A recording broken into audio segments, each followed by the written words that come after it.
So guys, kakauwi ko lang galing sa gala ng isa sa mga companies that I am working with, which is the real estate. And I'm just so happy. By the way, ito yung dress na binili ko sa Shein na pinakita natin last time. It was really nice dress.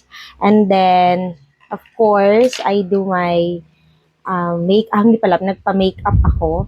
Okay, para to alam mo na, bumagay sa aking event. But anyway, so super napakasaya nung inatinan ko na gala. Number one, I met a lot of agents there in the doon sa company. I got to see them and I'm so happy meeting new friends and new faces. And doon natatanggal na yung aking false eyelashes. And then at the beginning of the gala, so merong paraffol and fortunately, I was one of the recipients. I got this one.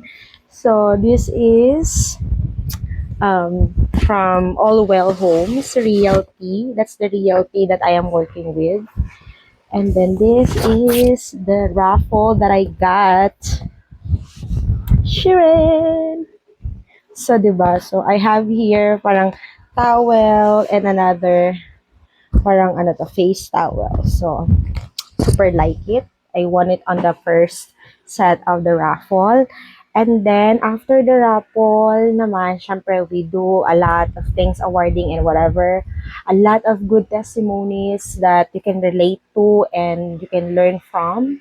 And then also, we have the, yung parang Christmas Carol. Ayan. So, actually, hindi ako kasama dun sa Christmas Carol na yon, but because I was there at ka-team nila ako, sinama na nila ako. And we sing yung some, different Christmas song. And we won actually na pangatlo kami. Grabe, super saya kasi kanina lang kami nag-practice. And then, I kind of helped them how to do the arrangement and whatever.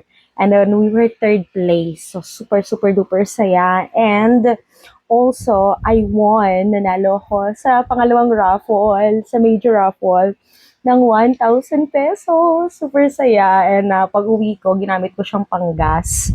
Kasi wala na akong gas. So, tas nabawi ko din yung pinangayos ko sa hair and makeup, and then yung sa gown ko. But anyway, super duper happy kasi people there are so genuine and just so generous.